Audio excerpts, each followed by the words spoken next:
Role of father in parenting, father का क्या role होना चाहिए, बट एक्चुअली उसके थ्रू इस सेमिनार में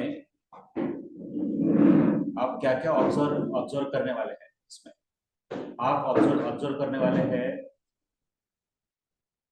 मेरा बिहेवियर, ज्यादा करके तो फादर का बिहेवियर रहेगा आज, लेकिन उसके साथ साथ वो मदर का भी बिहेवियर आएगा, माय बिहेवियर। और कहाँ पर ये सर के पॉइंट्स मुझे लागू हो रहे हैं, क्योंकि ये सेमिनार इस तरह का है कि हर किसी ने सोचना है कि हाँ ये पॉइंट यहाँ यहाँ मेरे लिए आ रहा है। ऐसा है, डिफरेंट पॉइंट्स डिफरेंट लोगों के लिए। कुछ पॉइंट्स ऐसा होता है जो ऑलरेडी आपने कर लिया है, ऐसा है। तो आपको आपके इंडिविजुअल लेवल पे सोचना है। दूसरा, आज का सेमिनार है कि किस तरह से आने वाले पीरियड में हम हमारे बीच में, मतलब हस्बैंड वाइफ के बीच में खुशी रख सकते हैं, हैप्पीनेस रख सकते हैं, लव रख सकते हैं, रोमांस रख सकते हैं। उसके लिए हमको क्या प्लानिंग करना चाहिए, और ड्यूरिंग राइट फ्रॉम प्रेगनेंसी हमको कैसे रहना चाहिए। आज का सेमिनार उसके बारे में। It is about to plan during pregnancy and after pregnancy. आज का सेमिनार है जो बहुत ही खुशनसीब है अटेंड करने वाले, कि उनके आने वाले 10 साल जो वेस्ट होने वाले थे, या उनकी डेस्टिनी में जो बुरे इवेंट्स आने वाले थे, या उनके इसमें जो कुछ भी दुख आने वाला था, उसको हम अवॉइड कर सकते हैं आज के सेमिनार के बाद। बहुत सूक्ष्म लेवल पे है, क्योंकि कुछ चीजें हमें पता ही नहीं होती है, और हम करते जाते करते जाते करते जाते, और फिर एक्सपीरियंस आता है 10 साल 20 साल, उसके बाद में समझ में आता है दुनिया कैसी है, और मुझसे क्या गलती हुई, उससे क्या गलती हुई, दोनों से भी गलती हुई क्या। लेकिन 20 साल पहले जो सपना देखा था, जो शादी के समय सपना देखा था, एक हैप्पीनेस का सपना देखा था, एक रोमांटिक लाइफ का सपना देखा था, एक मेरे घर में अच्छे छोटे छोटे नन्हे मुन्ने बच्चे हो, हम उनके साथ खेले, हम उनके मम्मी पापा बने, हम खुश रहे, ये सपना देखा था। क्या ये सपना मेरा सच हुआ? आज का सेमिनार उसके बारे में। जब मैं 30 साल का हुआ, या मैं 35 साल का हुआ, क्या मैं और ज्यादा दुखी हो गया? तो अगर इसको सुनेंगे तो वो टाइम नहीं आएगा, वो बच जाएगा, आपका जो भी दुख आने वाला था वो बच जाएगा। So let us start with the role of father in parenting.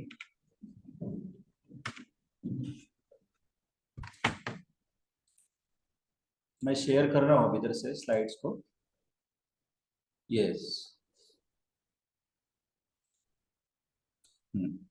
All right.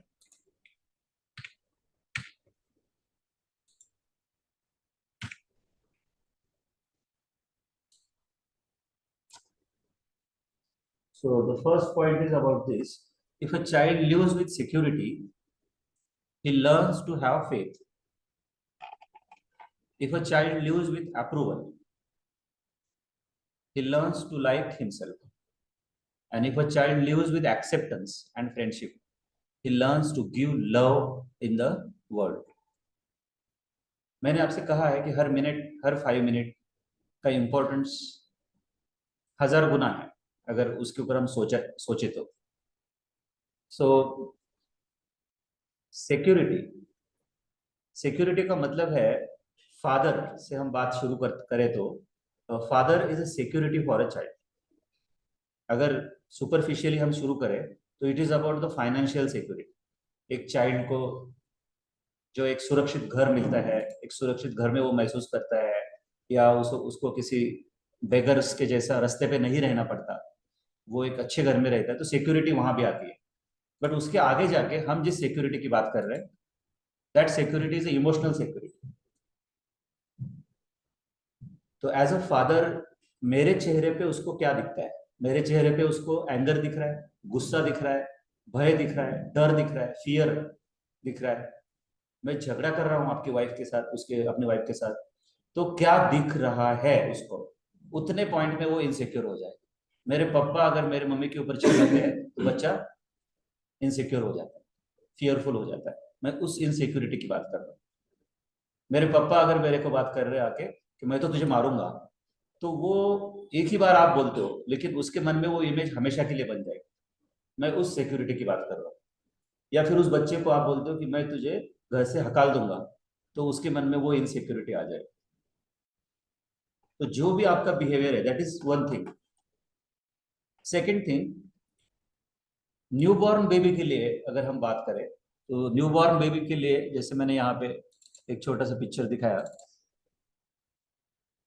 एक जेस्चर जो आपको यहाँ पे दिख रहा है, एडमिट करो उसको। एक सिंपल सा जेस्चर है, वो जो चाइल्ड है वो उसकी पापा की गोद में एकदम सिक्योर महसूस कर रहा है। तो इट इज बियॉन्ड वर्ड, मैं वर्ड में नहीं बोल सक रहा हूँ, आपको समझना है। और बाद में आपको इसके ऊपर पूरा लिखना है घर पे जाके कि कहाँ मेरे से मिस्टेक हो रही है और मैं कहाँ सिक्योरिटी दे सकता हूँ। अब हो सकता है आपका बच्चा 1 साल का हो, 2 साल का, 3 साल का, 6 साल का, अलग बात है। किसी का फर्स्ट हो, किसी का सेकंड आने वाला हो, ये सबके लिए है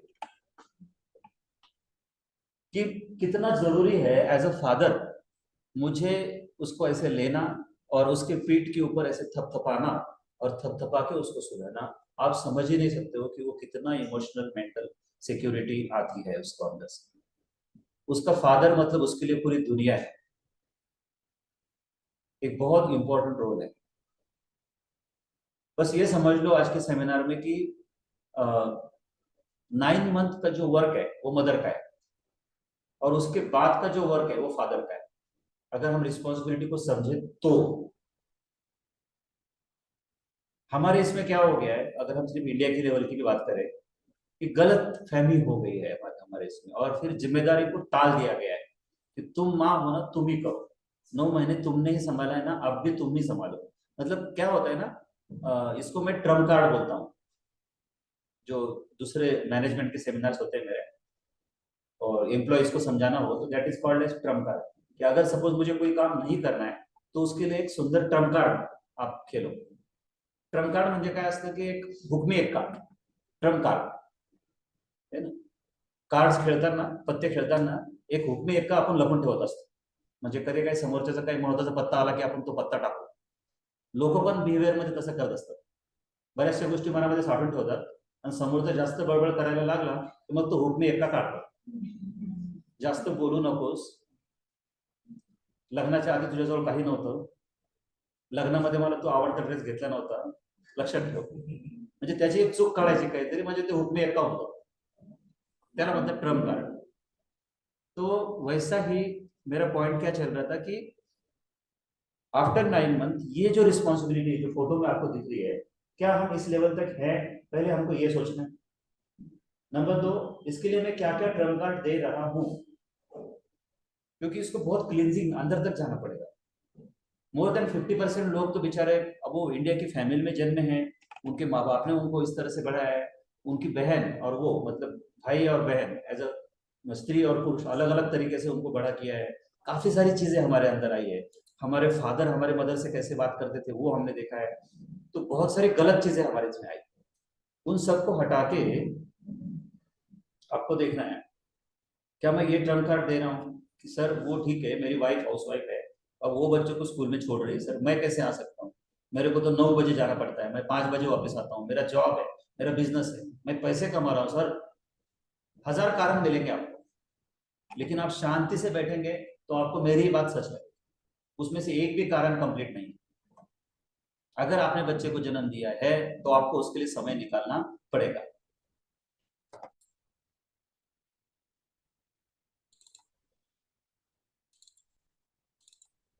फर्स्ट पॉइंट है मेरा एक्स्ट्रा अटेंशन। जनरली मैं क्या करता हूँ कि सामने वाले को सेमिनार याद रहे, इसके लिए उसको कीवर्ड्स फॉर्मेट में मैं देने की कोशिश करता हूँ। एक होता है एक्सप्लेनेशन और एक होता है कीवर्ड। अगर उस कीवर्ड को आप याद कर लो तो उसके पीछे का पूरा एक्सप्लेनेशन फिर आपको याद आ जाएगा। तो एक्स्ट्रा अटेंशन से मेरा क्या मतलब है, ये मैं 3 मिनट में क्रिएट करूंगा।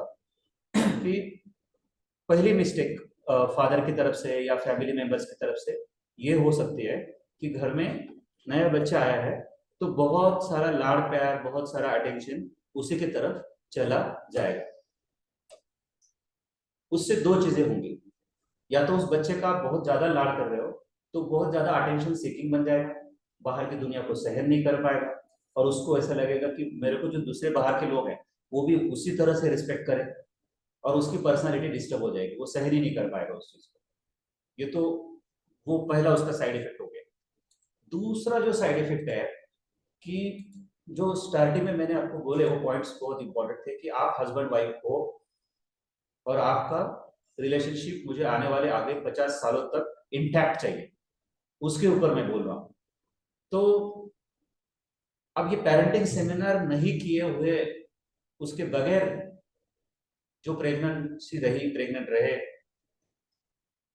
उसके बाद क्या हुआ कि वो जो फादर है उस बच्चे को लेके खेल रहा है। आप थोड़ा सूक्ष्म लेवल पे समझो उसको, मेरा बच्चा मेरा बच्चा मेरा बच्चा, मतलब उसके लिए वो एक हैप्पीनेस का सोर्स है, वो अपना सेल्फिश अपना हैप्पीनेस देख रहा है। और वो मदर की हेल्थ कितनी डिस्टर्ब हुई है उसकी वजह से, कितनी डिफिकल्ट हुई है, वो कितनी परेशान है। और अगर फीमेल साइकोलॉजी के ऊपर हम जाए तो वो उसका बेचारे का अ, उसका फिजिकल बॉडी कितना डिस्टर्ब हुआ है, और उसके कॉस्मेटिक्स में, उसकी ब्यूटी में क्या डिफरेंस आया, इन सारी चीजों से वो कितनी परेशान है। अभी बच्चा तो हेल्दी है, बच्चे को कोई डिसीज नहीं है, बच्चा खेल रहा है, और बच्चों को सिर्फ दूध पीने का और सोने का काम है। लेकिन अब उस माँ को, उस मदर को रिकवर होने के लिए बहुत टाइम लगने वाला है सब चीज। तो ये जो एक्स्ट्रा अटेंशन उधर जा रहा है बच्चे की तरफ, तो वो जो पहला रिलेशनशिप था बिफोर प्रेगनेंसी, जो रिलेशनशिप था, जो एक लव रिलेशनशिप था, एटलीस्ट वो भी रिसर्च का विषय है, कितने लोगों के अंदर वो 100% लव का रिलेशनशिप रहता भी है या नहीं रहता है, या कितने लोगों की शादी उनके मर्जी के बगैर होती है, वो अब मैं उसके डीप में नहीं जाऊंगा। लेकिन मान लेते हैं कि ये लव मैरिज है, दोस्त एक दूसरे को बहुत लव करते थे वो प्रेगनेंसी के पहले, तो वो अभी इक्वेशन डिफिकल्ट हो रहा है, अभी इक्वेशन चेंज हो रहा है। वो जो फादर है वो उसका पूरा जो अटेंशन है वो अटेंशन सिर्फ बच्चे की तरफ जा रहा है, और उसको ये समझ में नहीं आ रहा है क्योंकि उसको किसी ने पेरेंटिंग सेमिनार बताया नहीं। और धीरे धीरे धीरे माँ जो है वो नाराज होते जा रही है, वो बेड के ऊपर सोई हुई है, उसको कई जगह पे पेन हो रहा है, उसको कोई ज्यादा ध्यान नहीं दे रहा है, ना इन लॉज, सास ससुर भी नहीं दे रहे उतना, और खुद हस्बैंड इससे ज्यादा वो एक्सपेक्ट करती है वो भी नहीं दे रहा है। तो ये एक्स्ट्रा अटेंशन वाला point. There is a possibility that if everything revolves around the child, one or the other parent may start to feel that their relationship as a couple has become secondary, secondary, secondary. This is the underlying word. यहां से हमारा happiness disturb होना शुरू हो जाता है। अब इसमें मैंने कहा है कि मदर या फादर दोनों की तरफ से यह गलती हो सकती है। कभी कभी मम्मी जो है वो भी मेरा बेटा मेरा बेटा मेरा बेटा मेरा बेटा करके बैठती है, और वो ध्यान नहीं देती है फादर की तरफ, ये भी गलती हो सकती है। और हो सकता है कि फिर 3 महीने में फादर का दूसरे तरफ अफेयर शुरू हो जाए। अभी तो ऐसे केसेस बहुत होंगे क्योंकि अभी सब ये इंटरनेट मीडिया ऑनलाइन, और क्या पाकिस्तान से क्या वो सीमा, और इधर से कौन जा रहा है इधर से कौन आ रहा है, अभी ऐसे चैप्टर्स बढ़ते जाएंगे। बट आई होप ये 3 मिनट का पॉइंट आपको समझ में आया होगा, क्योंकि समय कम रहता है, बहुत सूक्ष्म रूप से है। अब ये मत कहो कि नहीं सर हमारा वो पीरियड चले गया, मेरा बच्चा तो 1 साल का है। वो पीरियड हमेशा रहता है। अभी भी सोचो अभी घर में क्या चल रहा है, आप, आपके हस्बैंड और आपका बच्चा, इनका किस तरह से रिलेशनशिप है, कौन किसके साथ खुश है। Beside the child will develop over sense of self importance. कहीं ये तो नहीं हो रहा है कि आप उसको ज्यादा ही उसकी केयर ले रहे हो। कई बार अविश्वास दिखाया जाता है, कई बार बच्चा घर पे आता है, और छोटे बच्चे में एक विशेष चीज होती है, वो हमको पता नहीं होती ना कि हम तो इंडिविजुअल एक ही बच्चे के पेरेंट है। अब यहाँ पे फर्स्ट एक्सप्रेशन में हम सैकड़ों बच्चे देखते हैं, हमने वो चाइल्ड साइकोलॉजी पढ़ी है। तो छोटे बच्चे में और एक विशेष चीज होती है, जो आपको घर पे आके वो झूठ भी बोल सकते हैं कि मुझे किसी ने मारा है स्कूल में। तो ये ओवर पैम्परिंग पेरेंट्स क्या करते हैं, बगैर कुछ जाने पहचाने डायरेक्टली बोल देते हैं, या डायरेक्टली आके चिल्ला देते हैं टीचर के ऊपर कि तुम, मेरे बच्चों को क्या हुआ, मेरे बच्चों को क्या हुआ स्कूल में। तो क्या हुआ, कुछ नहीं हुआ, क्योंकि आप तो आज पूछ रहे हो, हम तो वो उसको वो सैकड़ों दिनों से वो काम कर रहे हैं ना। तो we are more caring about that, more than you. हमारे लिए तो सिर्फ आपका बच्चा नहीं है, दूसरे 100 बच्चे हैं। तो बच्चे को क्या लगता है कि मैं जाके कंप्लेंट करूंगा तो ये हमेशा मेरा सुनेंगे, तो ओवर सेल्फ इंपॉर्टेंस क्रिएट होगा. As a result, when that importance is not there for him, when he goes out into the real world, he may feel ignored by the colleagues, boss, friends, when actually the behavior of others may be entirely normal. यही मैं बोल रहा हूँ. मतलब starting से, बचपन से हम उसको क्या फीडिंग देते हैं, हम रियलिटी में उसको फीडिंग फीडिंग दे रहे हैं, या फिर एक पूरी तरह से उसके प्यार में हम अंधे हो गए, उस कहानी की तरह जिस कहानी में वो माँ हमेशा अप्रिशिएट करती थी उस बच्चे को. वाओ, तुमने आज पेंसिल चुरा के लाया, वाओ तुमने आज पेन चुरा के लाया, वाओ तुमने आज बैग चुरा के लाया. और 25 साल होने के बाद जब वो जज के सामने खड़ा रहता है, उसको सजा हो जाती है, वो बोलता है मुझे मेरे माँ से मिलना है. और माँ के कान में कुछ कहता है वो, और माँ के कान को काट लेता है कि इन सब की जिम्मेदार तुम हो, तुमने मेरी हर गलती को हमेशा छुपाया है. At the other extreme, if a child is ignored at home and not given the attention that he requires, it could affect the child's personality. Such a child may either turn to exaggerated attention-seeking behavior or may become withdrawn. तो मैंने दोनों पे example यहाँ पे रखे, role father का ही चल रहा है, लेकिन रियली हम उसको कितना टाइम दे रहे हैं, उसको हम समझ रहे हैं कि नहीं समझ रहे हैं, या हमारे तरफ से इग्नोरेंस हो रहा है उसके बारे में. तो ऐसे इग्नोरेंस के बाद कंडीशंस क्या क्या आ सकती है. A child who withdraws can become very uncomfortable. When he receives normal attention, he will shy away. एक तो उसमें शाइनेस आएगा, टिमिडिटी आएगा, लैक ऑफ कॉन्फिडेंस आएगा.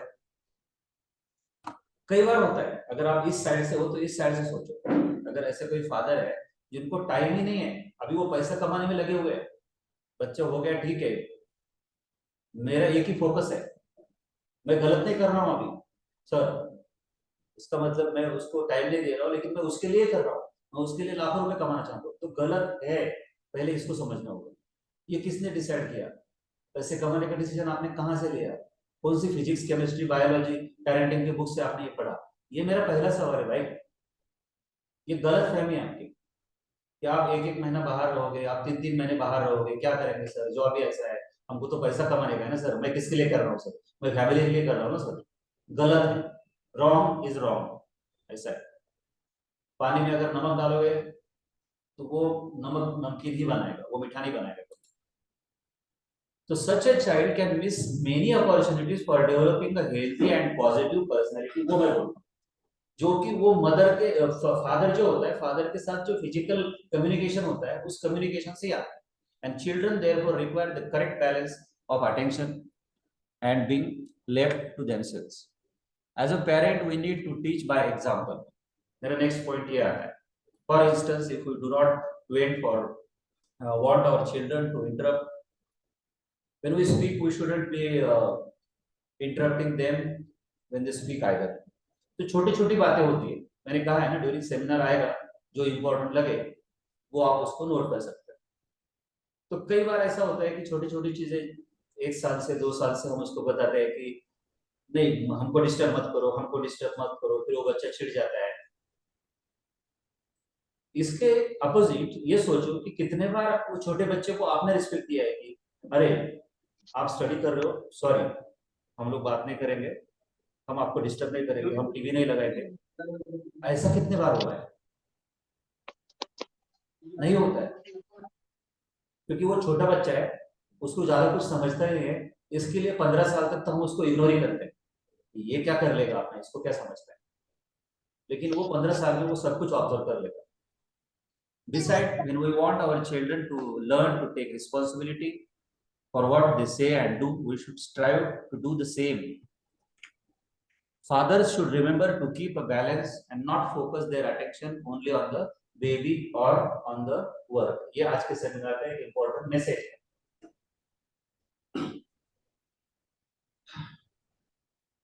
ये इक्वेशन रॉन्ग होने वाला है कि हमने अपने आप ही घर बैठे डिसाइड कर लिया कि तुम बच्चे को संभालोगी, मैं काम को संभालूंगा, बात खत्म। हम यहाँ पे अगर स्ट्रिक्टली उस बच्चे के बायोलॉजिकल, साइकोलॉजिकल, मेंटल ग्रोथ की बात कर रहे हैं, तो उसमें 101% फादर का रोल जो है वो माँ कभी भी रिप्लेस नहीं कर सकती, कभी भी रिप्लेस नहीं कर सकती, कभी भी रिप्लेस नहीं कर सकती। पहले आप इस चीज को कन्विंस हो जाइए, ये गलत फहमी मन से निकाल के फेंक दीजिए आप उसको कि ये होता है सर, ये पॉसिबल है। ये किसने तो भी आपके मन में पत्थर भर दिया है, और कौन से बुक से आपने पढ़ा है मुझे बताइए आप। Apart from this they must also nurture their relationship with their spouse. दूसरा पॉइंट, फिर 1 मिनट में एक पॉइंट आता है, मुझे ऐसा फादर चाहिए जो आप पहले से ज्यादा प्यार करे अपनी वाइफ को। फादर लोगों के लिए अंडरलाइन करो, उसका ये रिस्पॉन्सिबिलिटी बन जाता है, क्योंकि चीजें जब हम समझते हैं ना तब हम करते हैं। ऐसा है, ये सेमिनार है उसके लिए। सपोज जब हमको बताया जाता है वो बच्चे के जन्म के बाद कि देखिए मैडम वैक्सीनेशन का शेड्यूल ऐसा है, 4 वीक के बाद में ये वैक्सीन देना है, 8 वीक के बाद वो वैक्सीन देना है, 12 वीक के बाद वो वैक्सीन देना है। समझता है ना, आपको समझा ना उसका इंपॉर्टेंस, तो दिया ना आपने, कि उसके जैसा है नॉलेज, अगर आप उसको अप्लाई कर रहे हो। नॉलेज क्या बोलता है कि मैं इक्वली रिस्पेक्ट, बल्कि ज्यादा रिस्पेक्ट और प्यार क्या मेरी वाइफ को दे रहा हूँ। कहीं मेरे से अगर दे रहे हो तो कोई प्रॉब्लम नहीं, ये पॉइंट आपके लिए नहीं है। लेकिन अगर नहीं दे रहे हो तो सोचना होगा। A couple should never give up communicating with each other. कई बार ऐसा देखा गया, एक 50% से ज्यादा कपल में ऐसा देखा गया कि उनके अंदर जो डिस्प्यूट स्टार्ट हुए वो आफ्टर बेबी स्टार्ट हुए, और उसके बाद उन्होंने एक दूसरे से बात करना बंद कर दिया, उन्होंने शेयर करना बंद कर दिया, कम्युनिकेट करना बंद कर दिया। When either of the partners do that and keep suppressed anger within, तो यहां से शुरुआत हो जाती है रिलेशनशिप में तनाव बढ़ने के लिए। Stop sharing, then chronic problems will arise in relationship. तो दूसरा इंपॉर्टेंट पॉइंट जो फादर की रिस्पॉन्सिबिलिटी है, आगे वो पॉइंट अभी आने वाला है कि क्यों हमको ये संभालना है। एज अ फादर हमको ये पता ही नहीं होता, मैं आपको बता रहा हूँ, थोड़ा सा रूड लगेगा आपको बोलने में, लेकिन बच्चे को जन्म देना ये शादी के बाद, फादर के लिए पर्टिकुलरली बोल रहा हूँ, शादी के बाद सिर्फ एक सेक्सुअल एंजॉयमेंट नहीं था आपके लिए। क्योंकि फादर के हद तक तो वो सिर्फ इसी तरह से आया है बच्चा कि सेक्सुअल एंजॉयमेंट के हद तक ही उसने उसको महसूस किया है, बट वो बहुत सारी रिस्पॉन्सिबिलिटी के साथ आया है।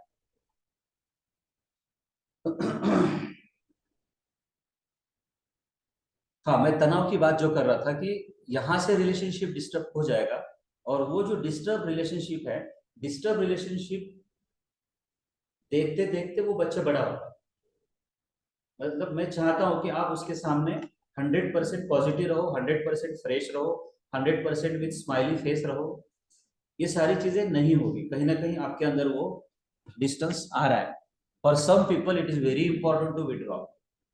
अब इसके अंदर भी 2-3 टाइप्स होते हैं, कुछ फीमेल्स कुछ मेल्स ऐसे होते हैं जो कम्युनिकेटिव है, तो एक्सप्रेसिव है, तो बोल देते हैं, और कुछ ऐसी है कि जो सेंसिटिव है और जो सब मन में रखती, तो वो मन में रखती जाएगी तो उसका स्वभाव भी डिस्टर्ब होते जाएगा। तो other spouse should respect that, but couples should as a rule make up before going to bed at night. Next principle आज के सेमिनार का ये होना चाहिए कि ठीक है, जो भी आर्गुमेंट्स हमारे बीच में होते हैं, उस आर्गुमेंट को हमारा एक हमेशा का एक कॉमन फंडा है, कॉमन रूल है कि बिफोर गोइंग टू बेड वो उसको हमको न्यूट्रली करना है। Never sleep over a fight, क्योंकि वो बात जब अंदर चली जाती है ना तो फिर उसके ऊपर बहुत ज्यादा सल्किंग हो जाता है, बहुत ज्यादा इंट्रोवर्टेड थॉट शुरू हो जाते हैं, बहुत ज्यादा डीप सबकॉन्शियस चले जाती है। Even if you can just hold your partners hand, यहाँ पे मैंने वो एग्जांपल दिया कि ठीक है आप ज्यादा बोलना नहीं चाहते हो अभी, तो उसका हाथ भी हाथ में लेना, मतलब एक एश्योरेंस उसके थ्रू आप पास कर सकते हो। यहाँ पे फिर मैंने ये पिक्चर दिखाया कि एक बच्चे को शांत सोने के लिए उसके माँ बाप को शांति से सोना बहुत जरूरी है, without any quarrels or without any disputes. So some tips: talk without blame, don't fight, talk politely, never ever talk bad words about others. Children learn faster by example.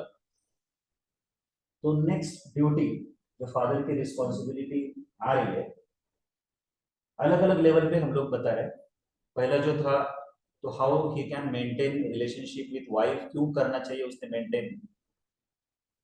हाँ, वाइफ के बारे में मेरा एक पॉइंट फिर वहां पे रह गया कि मैं आगे आने वाला जो पॉइंट था, which is called as postpartum syndrome और प्रेगनेंसी साइकोसिस। तो जो नॉन मेडिकल्स है उनको बिल्कुल भी पता नहीं होता है। तो आफ्टर डिलीवरी किसी भी फीमेल में अब जो इतने सारे चेंजेस हुए रहते हैं उस 9 महीने में, बॉडी उसको रिवर्स कर रही है और उसके पूरे हार्मोन्स में भी चेंजेस हो रहे हैं। इनफैक्ट अभी उसके मेंसेस भी स्टार्ट नहीं हुए, वो बच्चा ब्रेस्ट फीडिंग कर रहा है, उसके पीरियड्स भी स्टार्ट नहीं हुए, तो मतलब उसका एस्ट्रोजन प्रोजेस्टेरोन का लेवल भी अभी नॉर्मल नहीं है। इन सब की वजह से ये कभी भी आप, मैं नहीं बोल रहा हूँ, कभी भी आपको जाकर टाइम मिले तो गायनेकोलॉजिस्ट को जाके पूछना ये पोस्टपार्टम साइकोसिस क्या होता है, प्रेगनेंसी साइकोसिस क्या होता है। तो प्रेगनेंसी साइकोसिस में ये होता है कि वो जब बच्चे को डिलीवर करेगी तो उसके बाद अपने आप उसका जो माइंड है, उसका जो ब्रेन है वो अनस्टेबल हो सकता है। वो पहले से थोड़ी सी ज्यादा चिड़चिड़ कर सकती है, वो दुखी रह सकती है, उसके आंखों में ज्यादा आंसू आ सकता है, वो रोते रह सकती है, मतलब कुछ भी सिम्टम आना शुरू हो जाते हैं। अब देखो कितना इंपॉर्टेंट पॉइंट है। अगर ये पॉइंट मुझे मालूम है सपोज, और उसके बाद मैं फेस कर रहा हूँ उस सिचुएशन को एज ए जिम्मेदार फादर, यहाँ भी फादर की जिम्मेदारी आती है। क्योंकि ठीक है भाई, इतनी सी बात है, मैं तो क्यों नहीं संभाल सकता इसको, तुमने तो पूरा इतना 9 महीने का पेन संभाला है, और मुझे सर ने बताया, मुझे डॉक्टर ने बताया कि ये प्रेगनेंसी साइकोसिस क्या होता है। बिल्कुल तुम चिंता मत करो, दिस इज एक्सपेक्टेड, रिलैक्स। फर्क पड़ा कि नहीं पड़ा, तो आफ्टर अंडरस्टैंडिंग चेंज होता है। अब अगर आप उसी चीज को किसी को पता नहीं है, वो किसी खेडेगाव का हस्बंड है, नवरा आहे तो कोणाचा तरी, खूप भांडणं होते, गोष्टी डायव्हर्स परत जातील। तू अशीच का बोलली, तू तशीच का बोलली, तू ओरडलीस, अरे तिला बिचारीला त्रास होतोय, आता ती जी काय बोलतेय ते गृहीत धरू नका, ते रेकॉर्ड करूच नका, पण माहितीच नाही ना, त्याच्यासाठी आम्ही पॅरेंटिंग सेमिनारला बोलवतो। माहिती नसतानाच, म्हणून मी अगोदर थोडासा रूढ शब्द वापरला ना, की तुम्ही मुलाला जन्म दिला फक्त सेक्शुअल एन्जॉयमेंट म्हणून दिला, याचं नॉलेज असायला पाहिजे पहिली गोष्ट। म्हणून एक सायकोसिस लक्षात ठेवा की तिला आपल्या येणारा 3-4 महिने 6 महिने जोपर्यंत ती ब्रेस्ट फिडिंग सुरू आहे ऍटलिस्ट, आणि ते नेक्स्ट पिरियड्स येत नाही तोपर्यंत, म्हणजे हा पिरियड किती लांब असू शकतो ते तुम्हाला मी सांगतो, तर तोपर्यंत 7-8 महिने 9 महिने, आता हे डिपेंड असतं बेसिकली कोणाचं नेचर कसं आहे, कोणी किती स्टेबल आहे। काही जण ठीक आहे, खूप पटकन नॉर्मल होऊन जातात, त्यांची कंट्रोलिंग कॅपॅसिटी खूप चांगली असते। पण ऍज अ फादर तुम्हाला त्या मदरला नर्चर करायचं आहे, तिथं तुमचा रोल आहे, हे तुम्ही लक्षात घ्या। किती सुंदर आहे ना, त्याच्या आधी माहितीच नव्हतं ना, याच्या आधी आपण काय म्हणतो डायरेक्टली, मग सर तुम्हीच सांगा काय करू शकतो आता, मी ते बाळ माझ्या पोटात तर ठेवू शकत नाही ना सर, मी तर मेल आहे ना सर, म्हणजे आपण जे नाही करू शकत ना ते पटकन येतं आपल्याला, पण तुम्ही काय करू शकता, कुठं स्कोप आहे तुम्हाला, हे लक्षात घ्या। आणि मग स्कोप कळाला जेव्हा माणसाला करायला लागतं ना, मग तेवढं थोडंसं काटा येतो अंगावर, असं आहे, ते नहीं पटत मग लवकर। असो, तो एक पॉइंट होता। उसके आगे अगर हम बात कर रहे, अब बच्चा धीरे धीरे बड़ा हो रहा है, तो ये मैं बच्चे के सामने की बात कर रहा हूँ कि फादर ने क्या करना चाहिए, कौन से प्रिंसिपल को संभालना चाहिए। Talk without blame. काफी बार, मतलब 80 to 90% इंडियन फैमिलीज में अभी भी बात कैसी करनी चाहिए इसके बारे में कोई प्रशिक्षण नहीं है, और 80 to 90% हस्बैंड्स, सॉरी टू से दिस, लेकिन अभी भी जाके अपने वाइफ को डोमिनेट करते हैं। 80 to 90% हस्बैंड्स इंडियन ऐसे हैं, उनको ऐसा लगता है कि उनकी वाइफ एक मूर्ख है, उसको कुछ नहीं समझता है। थोड़ा सा क्लियर बोल रहा हूँ, आपने समझ के बोल रहा हूँ, प्लीज इस चीज को समझे आप। अब क्या होता है कि यहाँ से पेरेंटिंग स्टार्ट होता है, अब उस बच्चे के सामने वो दो कैरेक्टर्स देख रहा है, जैसे आप किसी सीरियल में देखते हो, किसी स्किट में देखते हो, वो हास्य यात्रा में देखते हो, ठीक है ना, अलग अलग कैरेक्टर्स होते हैं, वो दो कैरेक्टर देखता है। एक बाप है, ए काय झालं आज भाजी चांगली नाही केली तू, एक सेंटेंस है, और ये सेंटेंस वो बच्चा सुन रहा है, कैसा लगेगा? पेरेंटिंग वहां पे खराब होगा। ये छोटा है लेकिन बहुत इंपॉर्टेंट रोल है फादर। तो ब्लेम नहीं करना है, पॉइंट के ऊपर पॉइंट बोलना है, अच्छा ये डिफिकल्टी है, ये प्रॉब्लम है, यहाँ पे ऐसा हुआ है, हम इसके बारे में बात करें। सपोज एक बच्चा है, उसको मैथ्स का कोई प्रॉब्लम सॉल्व नहीं हो रहा है, अच्छा ठीक है, इसको यहाँ प्रॉब्लम आ रहा है, इसको मल्टीप्लीकेशन था, यहाँ पे डिवाइड कर रहे हैं, मल्टीप्लीकेशन डिवाइड सिर्फ इतने वर्ड यूज हो रहे हैं। मैं वहां पे ऐसा नहीं बोल रहा हूँ तू वाईट आहेस, तू मूर्ख आहेस, तुझ्या लक्षात राहत नाही काही, तुला गणित येत नाहीये, तुला मॅथ्स येत नाहीये, समजणे की कोशिश, दिस इज कॉल्ड ब्लेमिंग। म्हणजे तुम्ही काय करताय, तू म्हणजे त्याच्या पूर्ण पर्सनॅलिटीवरतीच ब्लेम करताय। फरक आहे, खूप फरक आहे। हा नियम पाळा, म्हणजे त्या बाळाविषयी पण पाळा आणि आपल्या नवरा बायकोविषयी पण पाळा। घटना कुठलीही घडली असताना फक्त त्या घटनेविषयीच बोला, की मला असं वाटतं की ह्याच्यामध्ये इथं प्रमाण चुकलंय, हे असं असं होऊ शकतं, ह्याच्यामध्ये इथं असं झालं, याच्यामध्ये मीठ जास्त झालं, किंवा ह्याच्यामध्ये असं झालं, तुम्ही घटनेबद्दलच बोलताय, तुम्ही बायकोबद्दल नाही बोलत आहे। तुला तुझ्या बाबाने काय शिकवलं, तुझ्या आईने तुला काय शिकवलं, म्हणजे तू तुझी आई इतके त्या मिठावरून तुम्ही कुठं पोहोचले, इथं चुकत आहे। दॅट इज कॉल्ड एज, म्हणजे मला आता फादर म्हणून शिकायला लागेल, ही भूमिका खूप महत्वाची आहे, म्हणून मी नेहमी म्हणतो 25, 26, 27 वर्षात असताना किंवा 28 वर्षात असताना तुमचं लग्न झालं, तोपर्यंत तुम्ही खूप वेगळे होते। आता विचार करा आणि विचार करून पुढची भूमिका स्वीकारा। डोंट फाईट, फाईट म्हणजे त्या बाळासमोर, त्या बेडरूम मध्ये, कधी बेडरूम मध्ये तर कधीच भांडण नाही केलं पाहिजे, बेडरूमचं बोर्डवर लिहून ठेवलं पाहिजे। आणि आमचं नेमकं एक उलट होतं, आम्ही काय करतो, सासू सासऱ्यांना तिकडे बसवतो आणि ते बेडरूमचा दरवाजे आतून लावतो आणि आतमध्ये भांडणं सुरू होतं। असं नाही, बेडरूम ही आपल्या जीवनातली सगळ्यात सुंदर जागा आहे, हे नेहमी लक्षात ठेवा। आणि तिथूनच आपल्याला हॅपीनेस मिळणार आहे ना। म्हणजे समजा मी, माझ्याकडून भांडण होत असेल, मी फिमेल आहे किंवा मी मेल आहे, मी हे लक्षात ठेवलं पाहिजे आधी की माझा हॅपीनेसच इथून आहे ना। ठीक आहे, आज मी चिडले जरी यांच्यावरती, काय केलं जरी समजा मी, तर माझंच हॅपीनेस जाणार आहे ना। उद्या ते नवऱ्याला तर रिप्लेस करू शकत नाही, ते बेडरूम पण रिप्लेस करू शकत नाही। हॅलो, तिथं ते व्यवस्था नाही क्रिएट करायचं, ते बोलण्यासाठी एक स्पेशल जागा कुठेतरी गच्चीवर वगैरे, काहीतरी असं झालं तर बंद करायचं, हात पकडायचं, म्हणायचं 2 मिनिट वर चला खुर्चीवर बसवा, मग ते स्पेशल जागा ठेवायची, तिथं जाऊन ते बोलून सोडून द्यायचं, मग वापस यायचं, मस्त एक सुगंधी अगरबत्ती लावायची बेडरूम मध्ये, सेंट मारायचा, तर म्हणून अरे वा चांगलं आहे। सो टॉक पोलाइटली, म्हणजे त्या बाळाला आपण हे शिकवतो, खूप फार सूक्ष्म आहे। कारण जेव्हा पेरेंट डायरेक्ट येतात ना माझ्याकडे की सर माझी मुलगी 10 वर्षाची आहे, ती वाईट वाईट शिव्या द्यायला लागली, ती उलटून बोलते, ती जिद्दी आहे, वगैरे वगैरे वगैरे, त्याचा जन्म इथे झालेला आहे, इथे। टॉक पोलाइटली, त्याचा आधी मी तुम्हाला हिशोब मागेल की तुम्ही माझं तुमचे दोघं नवरा बायकोची व्हिडिओ रेकॉर्डिंग पाहिजे 9 वर्षाची, तर तुम्ही किती एकदम शब्द सुमन वापरले होते, एकदम गोड गुलाबजामुन सारखे, पेढ्यासारखे, माझे सखे, माझे प्राणप्रिय, जरा देशील का तो रुमाल हातात माझ्या, असं बोललो होतं तुम्ही। तर मध्ये एकदम डॅश डॅश डॅश XYZ असं केलं होतं। मग ते त्याच्या खाली सेंटेन्स येतं, that children learn faster bye example. म्हणून आता मला ऍज अ फादर म्हणून मला खूप शांत व्हावं लागतं। मला टेन्शन आहे, मी काम करतो, पण आता बाळ आहे घरामध्ये, आता माझी भूमिका मला समजून घ्यावं लागेल, त्याच्यावरती काही उपाय असेल तर तो करावा लागेल। जर मला स्ट्रेस आहे ना, बरं ठीक आहे, मग आता मला थोडंसं काय आहे ना, एक्स्ट्रा अर्धा तास मला मेडिटेशन करावं लागेल सकाळी, कारण आपल्या गोष्टीची रेमेडी पण आपल्याला शोधावं लागेल। जर मी रिस्पॉन्सिबिलिटी घेतोय, नंबर 1, मी जर शांत स्वभावाचा आहे तर काही प्रॉब्लेमच नाही। नंबर 2, मी चिडचिड करणार आहे ना, तर आधी त्या प्रॉब्लेमला स्वीकारा, त्याच्यावर औषध, त्याच्यावर रेमेडीज हे करा, त्याला ट्रंकार्ड नका म्हणून, काय करू हो सर, माझा स्वभाव तसा आहे, मला टेन्शन असतं, मग मी घरी येऊन गडबड करून टाकतो, दिस इज नॉट गुड ना। तुम्ही त्याच्यावर रेमेडी शोधा। when they observe both parents diligently doing their part in the house, they will also want to do the same. मग छोट्या छोट्या गोष्टीतून त्यांना जेव्हा ही इंटिग्रिटी दिसून येते, यार आई वडील माझ्यासमोर कधीच भांडत नाहीये, त्यांची भाषा पण शुद्ध आहे, हे पोलाईट पण आहेत, पप्पा जेव्हा येतात डायनिंग टेबलवर बसतात, आपली प्लेट आपण स्वतः घेतात, स्वतः वाढून घेतात आणि प्रेमाने आईला पण वाढून देतात. हो, द्यायला पाहिजे. म्हणजे जर का आपल्याला भाजी नाही करतायत, पोळ्या नाही भाजतायत, तर थोडासा विचार आपण करावा. वाढून तर देता येतं ना आपल्याला, पण आपण ते ट्रम्प जास्तच खेचतो. जाऊ द्या ना, मला भाजी पण नाही करत, पोळ्या पण नाही करत, वाढून पण तेच देईल, ताट पण तेच असते. पण का?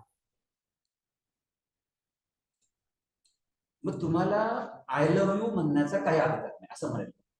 नका म्हणू आय लव्ह.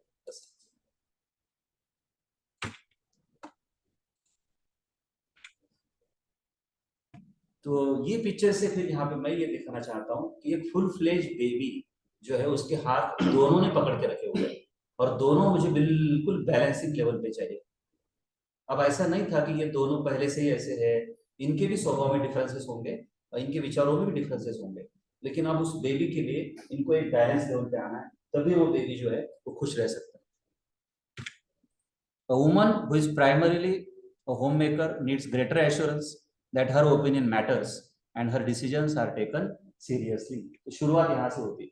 जस्ट एक 5-10 मिनट में एक्स्ट्रा लूंगा क्योंकि आप लोग को पता है थोड़ा स्टार्टिंग लेट हो जाता है, तो मुझे परमिशन दो एक 10 minute late.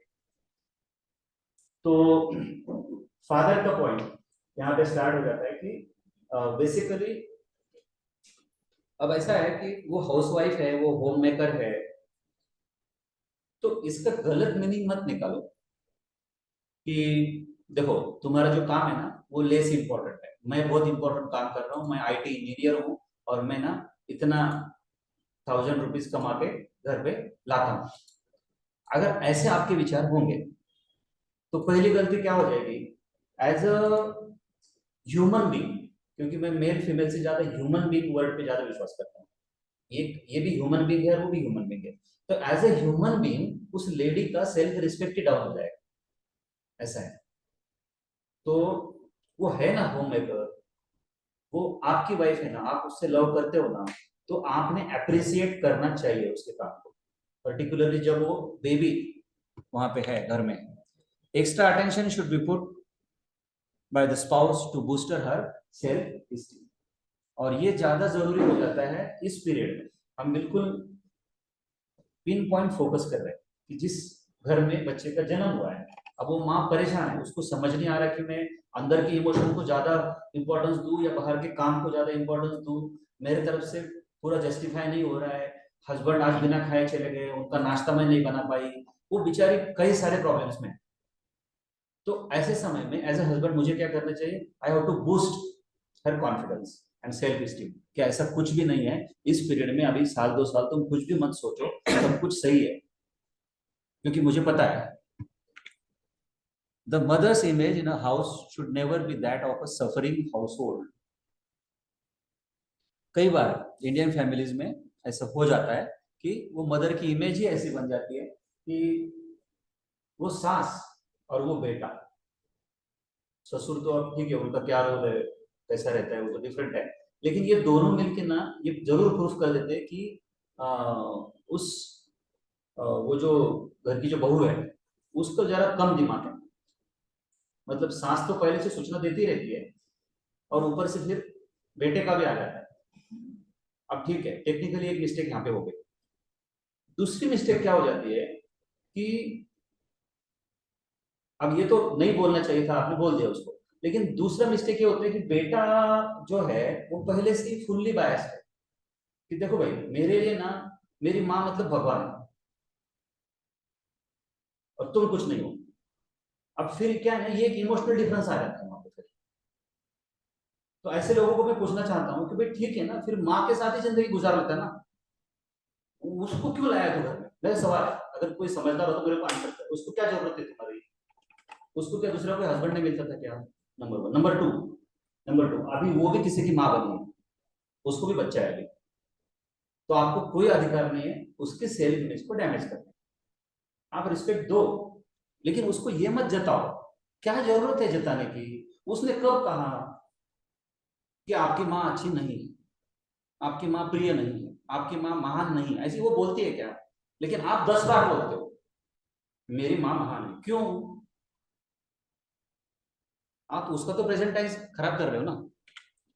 Some mothers who are constantly criticise, देखो इसी की मैं बात कर रहा था, एज बीइंग इनएफिशिएंट मदर्स और बैड हाउसकीपर्स और otherwise make to feel unloved could go into the depression. फिर अगला वर्ड आता है डिप्रेशन। ऐसा है।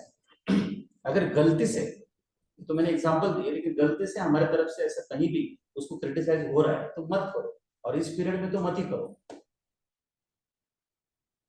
फिर उससे वर्ड आता है डिप्रेशन। तो डिप्रेशन डजंट मीन्स कि वो एक ऐसी बीमारी है और फिर उसको डॉक्टर डायग्नोस करेगा और जब उसको मेडिसिन शुरू होगी तब बोलोगे हाँ ये इसको डिप्रेशन हुआ है। ऐसा नहीं। हम में से 90% लोग डिप्रेशन में जी रहे हैं। ऐसा दिख के नहीं आता है, सिर्फ अंदर से नाखुश होना ही डिप्रेशन है। If the woman is expected to do all the work alone, she will gradually lose her energy and enthusiasm and will be left exhausted and defeated. ये पूरी कहानी आके फिर कहाँ रुक जाती है कि वो बेचारी बच्चे को जन्म देने के बाद एक घर में काम वाली बन के रह जाती है, जो 1-2 साल पहले एक नवीन नवरी बन के घर पे आई थी, उसका स्वागत हुआ था, आपने उसके उसके साथ कुछ वादे किए थे, आप उसको हनीमून के लिए लेके गए थे। आज वो उसकी तरफ देखा भी नहीं जाता है, उसको मेकअप करने के लिए भी टाइम नहीं। थोड़ा पॉइंट को समझने की कोशिश करिए, बात यहाँ पे नहीं रुकती है। फादर्स इतने खतरनाक होते हैं, 6 महीने के बाद वो इतना सब उनके तरफ से होने के बाद वही उस फीमेल को फिर ना बघते, अरे कशी राहतेस तू, काय बाकीच्या बाहेरच्या पोरी जाऊन बघ जरा, कधीतरी मेकअप करायचं, कधीतरी नीट करायचं, काहीच अट्रॅक्शन राहिलं नाही तुझ्यामध्ये, आता तुझ्यात मला काही इंटरेस्टच उरला नाही। हेलो, कितना बड़ा ब्लेम है। मतलब हमने पूरी चाबी घुमाई, हमने उसको प्रेग्नेंट करा, वो बच्चा भी बेचारा उसने जन्म दिया, उसके बाद में हमने क्रिटिसाइज भी किया, चाहे तो उसके अंदर माँ बाप ने भी फिर जोर लगा दिया, सब घर भी उसने संभाला, बेचारे को खुद की तरफ देखने का टाइम भी नहीं।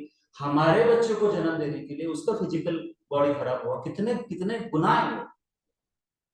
और हम उसको बोलते हैं कि यार क्या है, कैसे रहते उसको, मतलब क्या करना चाहिए, उसने ब्यूटी पार्लर में जाके बैठना चाहिए।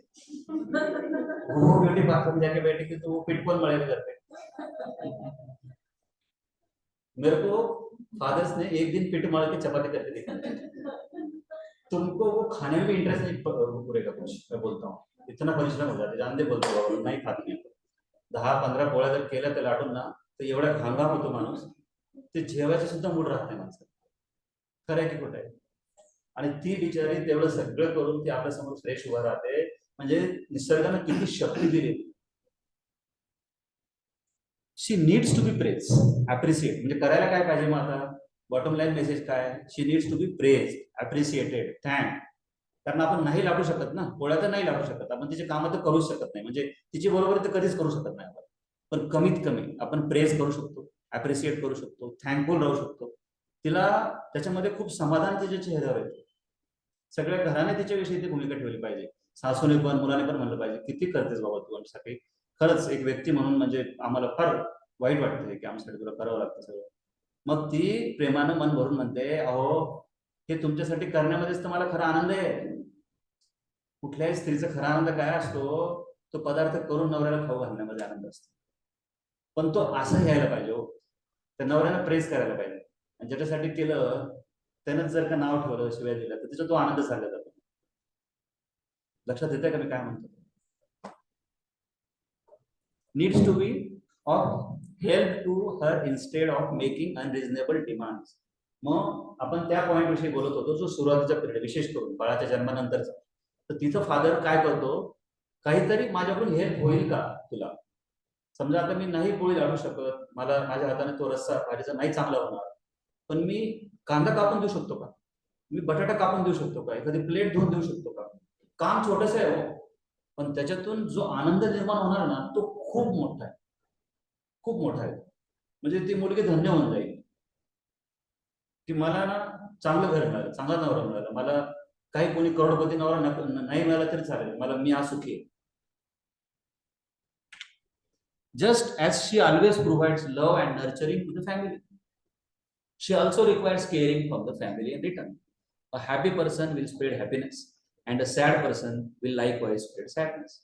चलो इस पॉइंट के एंगल से भी देख लेते हैं, जाते जाते लास्ट 2 मिनट बचे हैं, तो चलो मान लेते हैं कि ये सब मैं क्यों कर रहा हूँ, अभी तक भी दिमाग में नहीं बैठा सब कुछ, मैं एक साइंटिफिक पर्सन हूँ, तब भी मुझे ये करना चाहिए, क्योंकि अगर मैं चाहता हूँ कि मेरी फैमिली में हैप्पीनेस रहे, तो वो जो सोर्स है हैप्पीनेस का, उसको इसके लिए तो मुझे कम से कम अप्रिशिएट करना पड़ेगा ना, क्योंकि अगर वो हैप्पी रहेगी तो वो हैप्पीनेस को स्प्रेड करेगी, और वो सैड रहेगी तो वो सैडनेस को स्प्रेड करेगी।